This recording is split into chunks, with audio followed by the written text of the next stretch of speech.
Welcome. Thank you everybody for being here. We appreciate you. As I was saying just a second ago, we have Kira, is it Aragon? Is that how you say it? Sorry, it's Aragon. Aragon. Okay. Here in the Zoom room with us.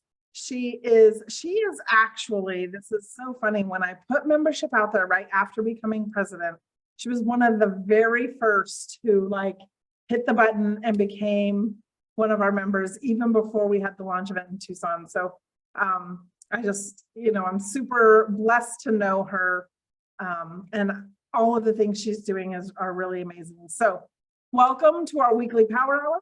If you're new around here, we meet here each and every Tuesday at 3 Eastern, 2 Central, 1 Mountain, noon Pacific. I can give you all the times, where we have a guest speaker each and every week. At the end of the presentation, we cut off the live stream, and the members who are in the room have an exclusive Q&A with the guest speaker, and then we do some open networking. If you're interested in joining the National Association of Christian Women Entrepreneurs, you can go to NACWE.com and that will give you the join page. You can also visit our website at NACWE.org and read all of the stuff that is on the website. So there's a lot there, just so you know. So yes, every week. There we go. So today we're going to have a couple of announcements and then we're going to have a prayer. And then I'm going to turn the mic over to Kira. And then we'll, like I said, shut down the live stream, have some Q&A and question time, and go from there. So happy New Year to each and every person here in the Zoom room, watching the live, watching it on the replay. If you're watching on the replay, go ahead and put #replay. We'll find you. I just want to thank you for being here as we start 2023. And I'm just I have so much anticipation for this year. I just can't wait. So I talked to you a little bit about Kira already. Next week, Julie Anderson is going to be with us. And she is so amazing, you guys. I can't even explain. So the title of her presentation is Step Into Your Power, Rock Your God-Given Gifts. But what she does is put everything in terms of brain science. She has 24 years of training in the brain sciences. And so it's way beyond the amygdala and the prefrontal cortex and all that kind of stuff. She talks without getting too sciencey, hopefully, on our level so we understand it, right? About all the things that are happening and when our brain is sabotaging us and all of that kind of stuff. And then the week of January 16th, so the Tuesday is the 17th, I'm going to be talking to you on the 17th. We're going to be doing a taste of NACWE that week. So that week we will have something every single day at this time. So at 2 p.m., well, 2 p.m. Central, 3 p.m. Eastern, right?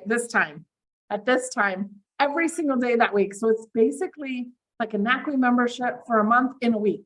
So everybody is invited in.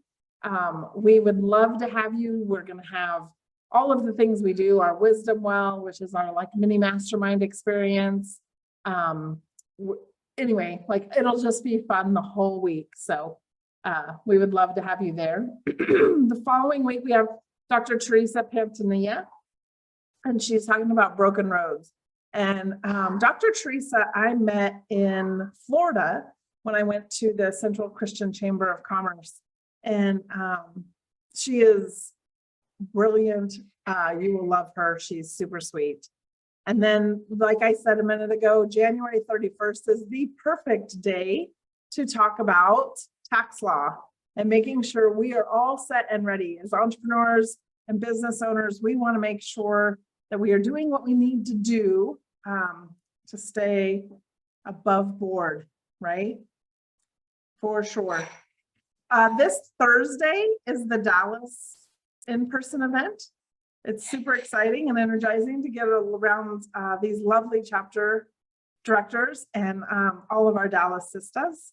So hopefully you can, if you're in the Dallas area, go join Diane and our members in Dallas for in-person networking. And then next on January 19th is the next Tucson in-person networking. So that will be great fun. And January 26th is the East Valley. So in Gilbert, Arizona, that side of the valley, that's when that will be. I believe the location will be La Madeline at Santan Valley. So just so you know. And while I'm on this side, please be in prayer for Nikki and her family. I don't think it's her. They have a close friend who passed away recently. And so like family friends. So she's back in Missouri again. Just keep her in prayers for traveling and all of that, because she's going to be, you know, traveling back tomorrow, I believe. So she's been there for a little bit.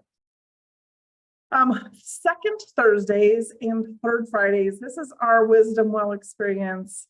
Members, you can RSVP at that. And also we will have a Wisdom Well experience in the Taste of NACWE week. So that Friday is our members experience. That one is not going away and it is for members only. But earlier on Wednesday that week, we will have one that's open to everybody, and we'll have to adjust the format just a touch because it's normally open to 12 members who RSVP, which is why we have more than one a month so that everybody who wants to can get in. And excuse me, and we'll add more as needed, right? But it is a get your answers to your pressing questions via the hive mind. So yes, 3, 4, 5, 12 minds are better than one. Where did it go? Oh, it's there. I clicked on the thing. Hold on. That's the registration page for Wisdom Well because it opened it because I clicked on it right here. Okay, as I was clicking to go forward. All right, April 19th to the 22nd is the national conference here in Tucson. So put that date on your calendars. We would love to see you there. I have some great workshop facilitators coming. If you have NACWE.com/links, that'll take you everywhere you need to go in our ecosystem, from Zoom. Like if you ever forget the Zoom, go there, all that kind of stuff. Okay. Kira said her key verse for the week is Isaiah 40:26. Lift up your eyes on high and see who has created these stars. The one who leads forth their host by number. He calls them all by name. Because of the greatness of his might and the strength of his power, not one of them is missing.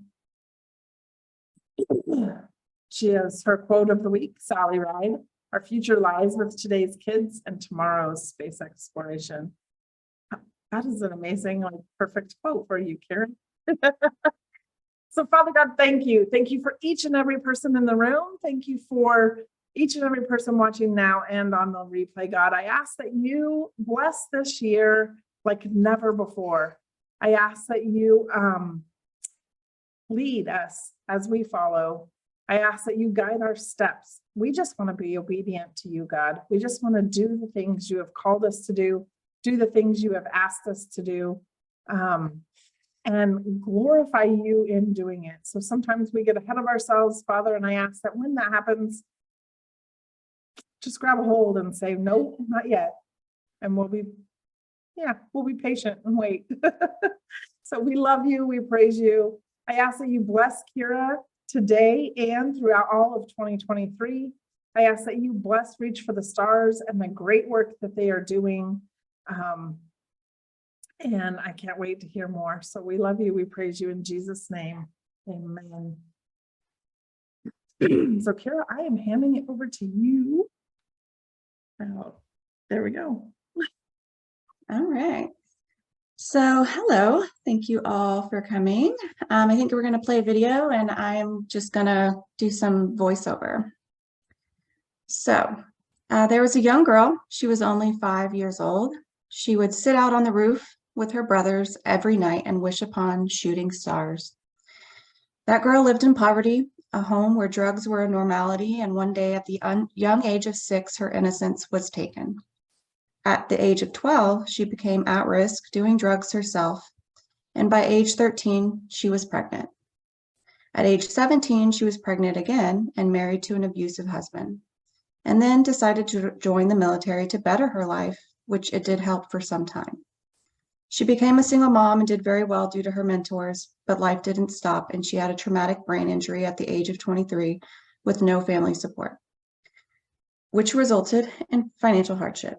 The roller coaster of hardships piled on until one day in her 30s, she found herself at the end of a vodka bottle ready to die, with two beautiful children then taking care of her. Unfortunately, this story is all too common. But the great thing about this story is that it's mine, and I have been sober for 4 years and the happiest I've ever been.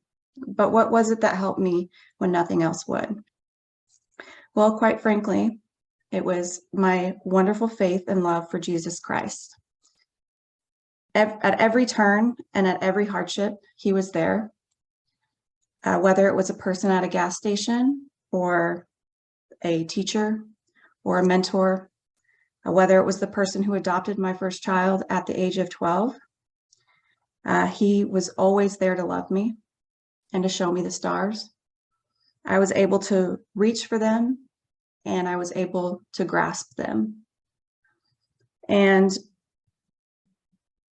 he showed me what I needed to do. He showed me that, he honestly does give the hardest things to the people that are the strongest. At one point, I was angry and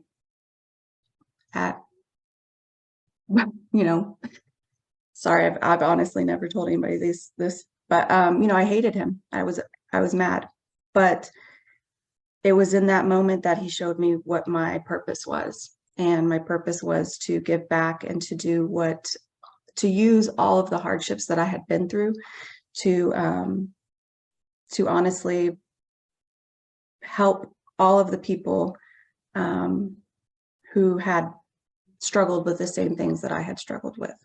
And some days it's not as easy as it should be or is, but I have to remember to keep my eyes on him and to look up towards him.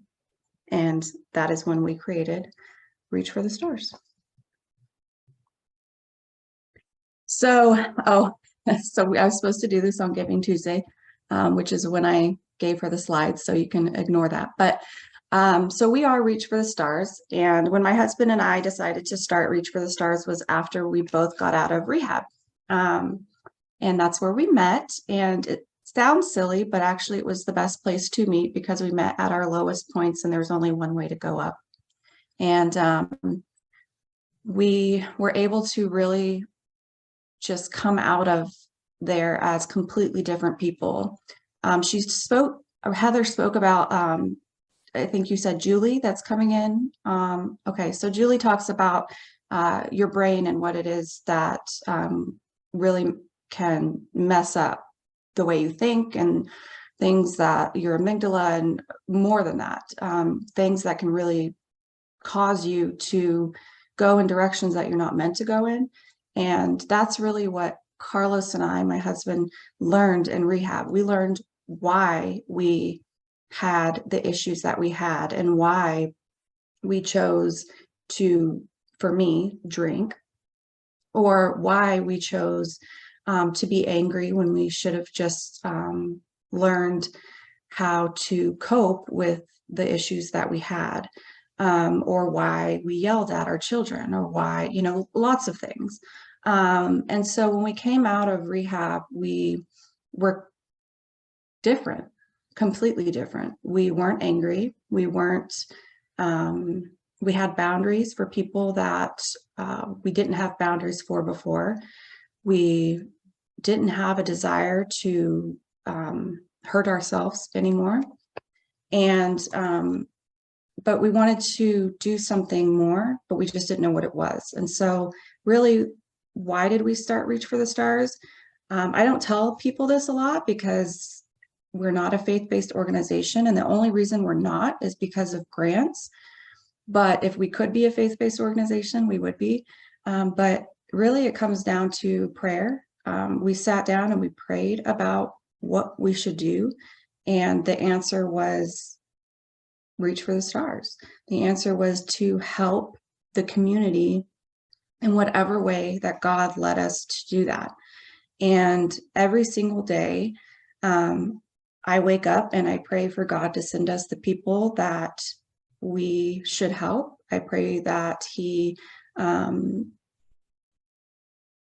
that we respond in a way that is pure light. And I pray that we do his will. Now, there's some days that I forget to do that and I have to recenter myself.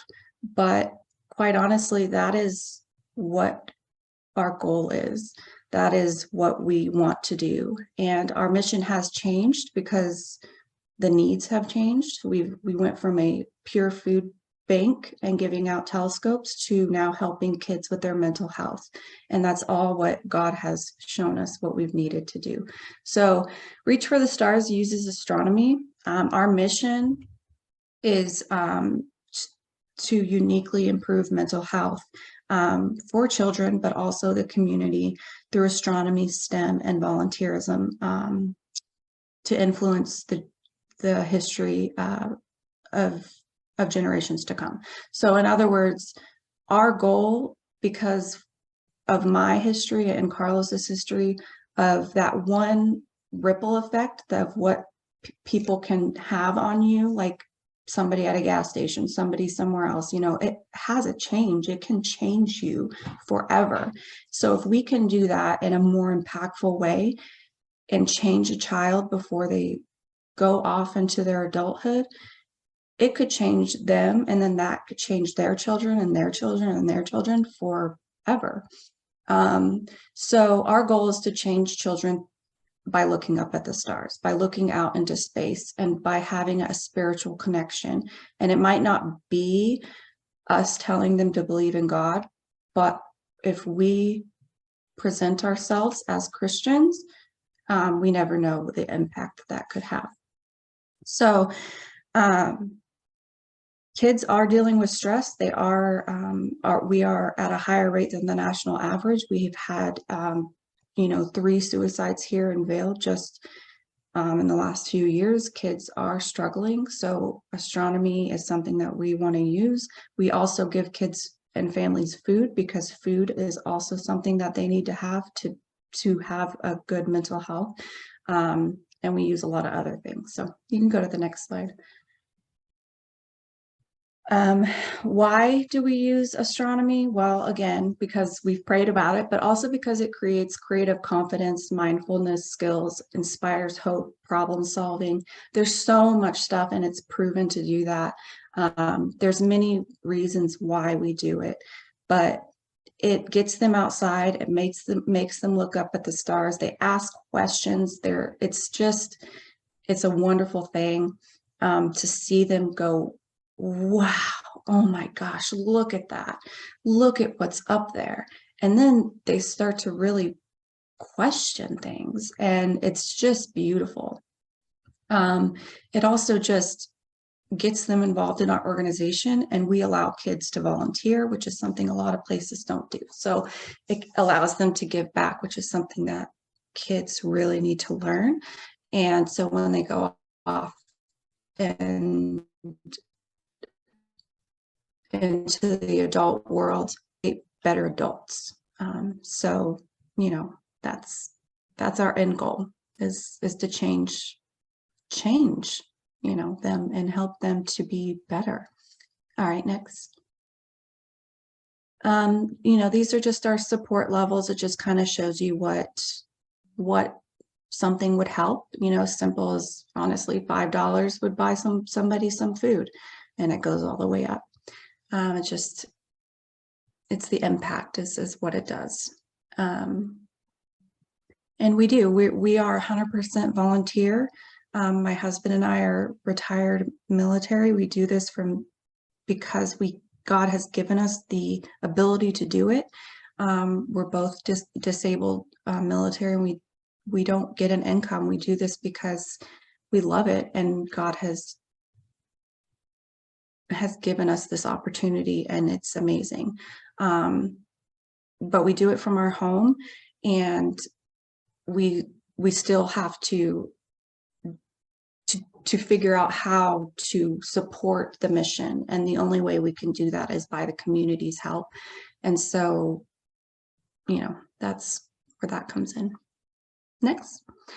So how can you help children manage their anxiety and depression while also eliminating suicide? And I say this because my children have suffered from suicide because of my mishaps. Everything rolls downhill. So when we are struggling, our children are struggling way worse than what we think. I got help by going to rehab, but when I came home and I was changed, my children were not. They did not get to go to rehab. They did not get to go and get this 6-month worth of help. And so when I got home, I realized, oh my gosh, they are hurting. They don't understand what happened. And so I had to really focus on them for a good year and help them to really understand. We had to have some really real talks about why I drank and what happened and my PTSD, a lot of things that a 7-year-old, quite honestly, doesn't understand, but needed to talk about. So kids are having anxiety these days at 5 years old, and some parents don't understand it, so they just yell at them because they don't understand a kid crying before school is anxiety. So it's something that we as an organization want to help adults, parents understand, but also help the children come up with coping mechanisms, breathing exercises, and all of that sort of thing. So this is us. We are this year starting house party fundraising, where really it's just somebody saying, hey, I want to invite some of my own friends over. We bring a telescope and do a stargazing event at your house, and you ask your friends to come over, and it's kind of like they donate whatever they want if they want, after we tell them what we do. It's a unique, fun way of just us getting to know the community on a smaller level, so that they know who we are and what we do, and we show them what we do, which is really cool because most people don't understand it until they see it. So that's kind of something that if anybody's interested, to let us know. And then obviously you can always donate on our website, and Amazon Smile, Fire Rewards, volunteer, that sort of thing. Thank you so much for having me. I have to find the unmute button. Thank you so much, Kira. If you are in Arizona, the dollar for dollar tax credit, they are a approved organization for that. Do you remember which one is it? Because there's like the working poor credit and the there's a foster credit. There's a we are a charitable, it's the QCO, which is a qualifying charitable organization, and so we do fall under the working poor. Okay. So yeah. I just want to make sure people are putting it in the right, looking for you in the right one. If they do both. And so in case you don't understand the Arizona tax credits and you happen to be in Arizona, and I don't know if other states do this or not, but it won't matter. Like if your state, it's in your state. So, but it's a dollar for dollar tax credit. So they take whatever your liability is for your taxes. And if you're a married couple, if you give $800 to reach for the stars, they take it right off the top of your liability. So it either comes right off your tax bill that you owe or contributes to what you get back. So it just depends on where you're at when you fall for your taxes. But you get, it's basically the state giving them that money out of your tax dollars. So it's an amazing program that Arizona has in place for there's 3 different tax credits. Talk to your CPA about it, or ask Lori when she's here in a few weeks. She will know. But also, I'm going to stop sharing here real quick. But also, I believe, so a lot of times they're like, oh, I didn't do it by the end of the year. I think in Arizona, we have till April 15th to actually do that. Yes? Yeah, I believe so. It goes all the way up till like right before. Mhm. Else in the country and you want to donate to Reach for the Stars, it is a tax write-off, right? It's just Arizona has this special tax credit program. So thank you, Kira, again so much. I'm going to stop our live stream.